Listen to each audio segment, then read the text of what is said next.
اور ہمارے درمیان لاہور سے پاسٹر شہزاد الیاس صاحب ہیں. آپ ان کو بھرپور تالی میں ویلکم کریں گے. آئے اور خداوند کا زندہ بس کلام ہم سب پر ایک نمبر تالی ہو جائے. ہاللیلویا. میرا شکر ہو اسلامی بات.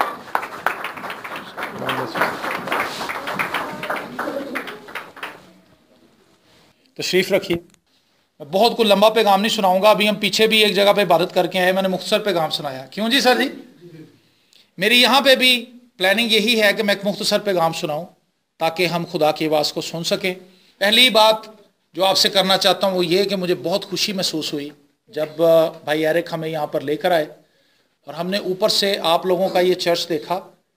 ہمیں بہت اچھا لگا. ہم لاہور سے آئے ہیں, وہاں پہ تو اس قسم کی لوکیشنز نہیں ہیں, آپ کو پتہ ہے, لیکن یہاں پر آ کر ہم نے دیکھا کہ یہ کیسی خوبصورت جگہ ہے جہاں پر آپ لوگوں کو خدا نے موقع دیا کہ آپ یہاں پہ ورشپ کر سکتے ہیں, گیت گا سکتے ہیں, خدا کی پرستش کر سکتے ہیں. پاسٹر منور صاحب سے ملاقات ہوئی اور میں نے یہ محسوس کیا کہ یہ ایک ہمبل آدمی ہے اور خدا سے محبت کرنے والے ہیں اور خدا کی شفقت, خدا کی برکت ان پر ہے اور آپ کو خدا نے اچھے پاسمان دیے ہیں. خداوند آپ سے محبت کرتا ہے, خدا آپ سے پیار کرتا ہے. میرے ساتھ نکالیے یوحنا کی انجیل, اس کا 15واں باب اور اس کی فقط 7ویں آیت خداوند کے کلام میں سے تلاوت کریں گے. منگلا کینٹ میں خداوند آج ہمیں ایک بڑی خوبصورت بات سکھانا چاہتا ہے جس کو ہم نے کئی بار پڑھا ہے. کئی بار ہم نے پڑھا ہے. یہ کوئی ایسی چیز نہیں ہے جو آپ نے پہلے کبھی پڑھی نہ ہوگی. یہ بالکل عام سی بات ہے, لیکن اس کی ترتیب کو آپ دیکھیں کہ یہ کس طرح میرے لیے اور آپ کے لیے برکت کا باعث بنے گی. 7ویں آیت میں یوں لکھا ہے, اگر تم مجھ میں قائم رہو اور میری باتیں تم میں قائم رہیں تو جو چاہو مانگو وہ تمہارے لیے ہو جائے. ہمارے پاس سے قاضی صاحب آتے تھے, وہ کہتے تھے اس جو کو آپ جتنا مرضی لمبا کر لیں, جو چاہو مانگو, ٹھیک ہے نا, وہ تمہارے لیے. میں اور آپ بہت کچھ مانگتے ہیں لیکن ہمیں ملتا نہیں. یہ ایک سچائی ہے, ایسا ہے کہ نہیں ہے؟ بہت سی دعائیں ہم کرتے ہیں, کچھ بھی نہیں ہو رہا. شخصی طور پہ اپنے لیے دعا کرتے ہیں تو بھی کچھ نہیں ہو رہا. خاندان کے لیے دعا کرتے ہیں پھر بھی کچھ نہیں ہوتا. بیویاں اپنے شوہروں کے لیے دعا کر رہی ہیں, کچھ نہیں ہو رہا. شوہر اپنی بیویوں کے لیے ویسے شاید پتہ نہیں کرتے ہیں کہ نہیں, لیکن وہ بھی کر رہے ہیں, کچھ نہیں ہو رہا. پاسبان اپنی کلیسیا کے لیے دعا کر رہا ہے, کچھ نہیں ہو رہا. رزلٹ بہت چھوٹ ہے. دعائیں ہماری بہت زیادہ ہیں لیکن اس کا رزلٹ کچھ نہیں نکل رہا. کیا خدا کے دینے میں کوئی کمی ہے؟ خدا کے پاس ریسورسز کی کمی ہے؟ خدا جیسے ابھی پادری صاحب بتا رہے تھے کہ ابھی ہم درخواست کریں گے فوجی افسروں سے کہ جی یہ پرابلم ہے, تو کئی دفعہ جب بات کی جاتی ہے آفیسر سے تو وہ کہتے ہیں کہ سر ابھی پیچھے سے فنڈ نہیں ریلیز ہوا, جب فنڈ آئے گا تو پھر ہم یہ کام کرا دیں گے. فوج کی ایک لمٹ ہے لیکن خدا انلمیٹڈ ہے. خدا کبھی آپ کو یہ نہیں کہے گا کہ جی میرے پاس یہ چیز آپ کو دینے کے لیے نہیں ہے. سوری, آپ کل آئیں, آپ پرسوں آئیں, آپ اگلے ہفتے آئیں, خدا کے پاس تو ہر ایک چیز بہتات سے ہے کیونکہ وہ خدا ہے. اس کا مطلب ہے اگر خدا کے پاس ہمیں دینے کے لیے سب کچھ بہتات سے ہے تو پھر ہمیں سب کچھ مل کیوں نہیں رہا؟ اس کا جواب اسی آیت کے اوپر کے حصے میں. اگر تم مجھ میں قائم رہو اور میری باتیں تم میں قائم رہیں, یہ پہلے 2 کام ہوں گے تب تیسرا کام ہوگا. اگر تم مجھ میں قائم رہو اور میری باتیں تم میں قائم رہیں تو جو چاہو مانگو وہ تمہارے لیے ہو جائے. آج ہم دعائیں تو کر رہے ہیں لیکن ہم خداوند میں قائم نہیں ہیں. خداوند کی باتیں ہم میں قائم نہیں ہیں, اسی لیے ہم جو کچھ مانگ رہے ہیں وہ سب اکارت جا رہا ہے. خدا میں قائم ہونے کا مطلب کیا ہے؟ اس سے خدا کی کیا مراد ہے؟ خدا میں قائم ہونا بالکل ایسے ہی, آپ پیوند کاری سمجھتے ہیں, یہاں پر باہر پودے لگے ہوئے ہیں, آپ پیوند کاری سمجھتے ہیں. ایک شاخ کو کاٹا جاتا ہے ترچھا اور ایک دوسری کسی پودے کی شاخ کو لیا جاتا ہے اور اس کے اوپر گارا مٹی لگا کے اس کو باندھ دیا جاتا ہے. پھر کیا ہوتا ہے کہ اس پودے کی شاخ کے ساتھ وہ دوسری شاخ جو باہر سے لگائی گئی ہے وہ اس کے ساتھ اپنے ریشوں کو ملاتی ہے اور وہ اس میں جڑ جاتی ہے. اس کو کہتے ہیں پیوند کاری. ہم خدا کو نہیں جانتے, نہ ہی ہم خدا کو جان سکتے ہیں. آپ میں سے کوئی ایسا شخص ہے جو مجھے خدا دکھا سکتا ہے؟ کوئی بھی نہیں. کوئی دکھا سکتا خدا کسی کو؟ نہیں, ہم خدا نہیں دکھا سکتے. یسوع مسیح کے تعلق سے لکھا ہے اسی انجیل کے اندر, خدا کو کسی نے نہیں دیکھا لیکن اکلوتا بیٹا جو باپ کی گود میں ہے اسی نے ظاہر کیا. یسوع مسیح کے وسیلے سے ہم خدا باپ کو دیکھ سکتے ہیں, خدا باپ کو جان سکتے ہیں, اس کو پہچان سکتے ہیں. اور جب کوئی شخص خداوند یسوع مسیح کے وسیلے سے خدا باپ کے پاس آتا ہے تو وہ خدا کے خاندان میں جوڑ دیا جاتا ہے. ہم کیسے قائم ہو سکتے ہیں؟ اس کا طریقہ بھی خدا ہی ہمیں بتاتا ہے. خدا نے دنیا سے ایسی محبت رکھی کہ اس نے اپنا اکلوتا بیٹا بخش دیا تاکہ جو کوئی اس پر ایمان لائے ہلاک نہ ہو بلکہ ہمیشہ کی زندگی پائے۔ جب ہم خداوند یسوع مسیح کو اپنا شخصی نجات دہندہ مان لیتے ہیں، قبول کر لیتے ہیں، اس کو اپنی زندگی میں آنے دیتے ہیں، اس کے سامنے اپنے آپ کو جھکا دیتے ہیں، خاکسار بنا لیتے ہیں، خالی کر لیتے ہیں، اس کے خون سے دھل جاتے ہیں، تو ہم خدا کے ساتھ کنیکٹ ہو جاتے ہیں۔ اگر تم مجھ میں قائم رہو، خداوند میں قائم رہنے کا طریقہ ہے مسیح یسوع کے وسیلہ سے خدا باپ کے ساتھ صلح کر لینا، اس کے ساتھ جڑ جانا۔ آج سے 21 سال پہلے میں خداوند میں قائم نہیں تھا، میں ایک ناکام زندگی گزار رہا تھا۔ میرے والدین اور میری ایک چھوٹی بہن، 4 لوگوں کی فیملی تھی۔ میری بہن 9 ماہ کی تھی، اس کو پولیو ہو گیا اور وہ چلنے پھرنے سے قاصر ہو گئی۔ میری والدہ بیمار رہتی تھی، ہمارے گھر میں غربت تھی۔ استثناء کی کتاب میں لکھا ہے اس کے 28ویں باب میں، تو سدا لوٹتا ہی رہے گا، تو اپنے تمام دھندوں میں ناکام ہوگا۔ کب؟ جب تو میرے احکامات کو رد کر دے گا۔ ہماری فیملی میں ایسا ہی تھا، ہم بس نام کے مسیحی تھے، بائبل ہم نہیں پڑھتے تھے، دعا ہم نہیں کرتے تھے، یسوع مسیح کو ہم نہیں جانتے تھے، بس ہم دنیا کے جھیل جمیلوں میں اپنے آپ کو الجھا کے ہم نے رکھا ہوا تھا۔ اور ہوا کیا، ہماری زندگی میں ایسے کرائسس آنا شروع ہوئے جسے آپ کہہ سکتے ہیں کہ تباہی پھر گئی ہماری فیملی میں۔ بہن مفلوج ہو گئی، میری ماں کو ہائی بلڈ پریشر رہنے لگا، اور 96 میں ان کی طبیعت خراب ہونی شروع ہوئی، اور 98 میں 1998 میں 26 جنوری کو ان کو برین ہیمریج ہوا اور ان کی دماغ کی نس پھٹ گئی، اور 7 بجے ہم ان کو ہاسپٹل میں لے کے گئے، 10 بجے ان کی ڈیتھ ہو گئی۔ میری بہن کا سارا انتظام میری والدہ کے ہاتھ میں تھا، اس کو کپڑے چینج، کیونکہ وہ کپڑے نہیں چینج کر سکتی تھی، وہ کھانا خود نہیں کھا سکتی تھی، وہ ایک جگہ سے اٹھ کے دوسری جگہ نہیں جا سکتی تھی، وہ صرف ایک جگہ پہ بیٹھی رہتی تھی، اس کو اٹھا کے دوسری جگہ لے جانا پڑتا تھا۔ اور میری والدہ کے بعد ہر ایک بندہ یہ سوال کر رہا تھا کہ اب اس بچی کا کیا ہوگا، اس کی ماں اس کو سنبھالتی تھی۔ ہم ابھی اپنے ماں کے غم سے باہر نہیں نکلے تھے کہ ٹھیک 7 ماہ کے بعد میرے والد صاحب کا بھی انتقال ہو گیا۔ اب ہم دونوں بہن بھائی رہ گئے، اور اس پر ستم ہم پر یہ ہوا کہ ایک طرف تو والدہ کا انتقال ہوا، باپ کا انتقال ہو گیا، بہن بھائی بھی دونوں ڈیوائیڈ ہو گئے۔ میں لاہور کا ایک علاقہ ہے گڑی شو، وہاں پر پڑھتا تھا، تو میرے ماموں وہاں پر رہتے تھے۔ فیصلہ یہ ہوا کہ یہ بچہ یہاں پہ رہے گا اور اس کی جو بہن ہے وہ میرے تایا جی کے پاس جائے گی۔ ماں باپ بھی مر گئے، بہن بھائی بھی جدا ہو گئے، اور ہماری زندگی کے اندر کرائسس تھے، ناکامی تھی۔ ہم خداوند میں نہیں تھے، ہم خدا میں جڑے ہوئے نہیں تھے، ہم اس کے ساتھ قائم نہیں تھے۔ میں آپ کو یہ بتانا چاہتا ہوں، محض چرچ نہ آئیں، اس کے ساتھ جڑ جائیں۔ آمین۔ ایسا نہیں ہے کہ آپ چرچ آ کے بیٹھ جائیں، 2 گیت گائیں اور اس کے بعد چلے جائیں، اور بعد میں آپ سوچیں کہ بس ٹھیک ہے میں چرچ تو ہو آیا تھا۔ ایسا نہیں ہے۔ مسیحی اتوار کے مسیحی نہیں ہے، شام کو 7 بجے کے مسیحی نہیں ہے جو 7 بجے عبادت۔ بھائی صاحب کتنے بجے عبادت شروع ہوتی ہے؟ 7 سے 8، 1 گھنٹے کی۔ تو آپ 1 گھنٹے کے مسیحی نہیں ہیں، آپ 24 گھنٹے کے مسیحی ہیں، اور جب تک آپ زندہ ہیں آپ نے اس وقت تک مسیحی رہنا ہے، جان دینے تک وفادار رہ۔ تو میں تجھے زندگی کا، ہمیں سب کچھ اس لیے نہیں مل رہا کیونکہ ہم خداوند میں قائم نہیں ہیں۔ قائم ہونا ضروری ہے، اور قائم ہم کیسے ہوں گے؟ جب ہم خداوند کو اپنا شخصی نجات دہندہ مانیں گے۔ اور اپنے ماں باپ کے مرنے کے بعد میں ناکام شخص تھا، میں جہاں کہیں جاتا تھا میں ناکامی کا منہ دیکھتا تھا، اور میری سب سے بڑی پرابلم یہ تھی کہ میں ہکلا کے بولتا تھا۔ اب آپ کو لگ رہا ہے کہ میں ہکلا کے بول رہا ہوں، اٹک رہا ہوں کہیں؟ نہیں، میری باتوں میں روانگی ہے۔ تو میں اتنا زیادہ ہکلاتا تھا کہ میں نے کبھی اسکول کے اندر سبق سنایا نہیں تھا، اورل میں لکھتا تھا۔ جیسے ٹیچر آتی تھی وہ کہتی بیٹا آپ اپنی کاپی میں لکھنا شروع کر دیں، کیونکہ اسے پتا تھا یہ اتنا اٹکے گا کہ یہ پورا پیریڈ ہی لے جائے گا، پھر بھی یہ کچھ نہیں کر سکے گا۔ تو میں لکھتا تھا، باقی بچے زبانی آ کے سبق سناتے تھے۔ میں نے اپنی ساری عمر اسی طرح سے گزاری، اور ہوا یہ کہ میرے والد صاحب کو ٹی بی تھی، ان کی ٹی بی کے ساتھ ڈیتھ ہوئی تھی، ان کے نگلنے کی صلاحیت ختم ہو گئی تھی، اور اپنے والد صاحب کی تیمارداری کرتے ہوئے ٹی بی کے جراثیم میرے اندر منتقل ہو گئے، مجھے اس کا پتہ نہیں تھا۔ اور پھر مجھے بخار رہنے لگا، اور مجھے بخار اس قدر زیادہ ہوتا تھا کہ وہ اترتا ہی نہیں تھا، اور میری آنتوں کے اندر اور میرے پھیپھڑوں کے اندر انفیکشن ہو گیا، اور وہ اس قدر زیادہ بڑھ گیا کہ مجھے خون کی الٹیاں آنے لگی، اور میں ایسے جھک گیا تھا، میں سیدھا نہیں ہو سکتا تھا۔ تو اس قدر تکلیف اور بیماری میں نے دیکھی کہ اس کو لفظوں میں بیان کرنا ممکن نہیں، اور میں اس قدر نا امید ہو گیا کہ میں نے سوچا کہ میں ریلوے ٹریک پر جاؤں اور ٹرین کے نیچے آ کر اپنی زندگی ختم کر دوں۔ اگر ہم خداوند میں نہیں ہیں تو ہم نا امید ہیں، اگر ہم خداوند میں ہیں تو ہمارے پاس امید ہے۔ آمین۔ وہ شخص جو خداوند کے لہو سے دھل چکا ہے، اسے اس چیز کا ادراک مل چکا ہے کہ خدا مجھ سے پیار کرتا ہے، وہ نا امید نہیں ہو سکتا۔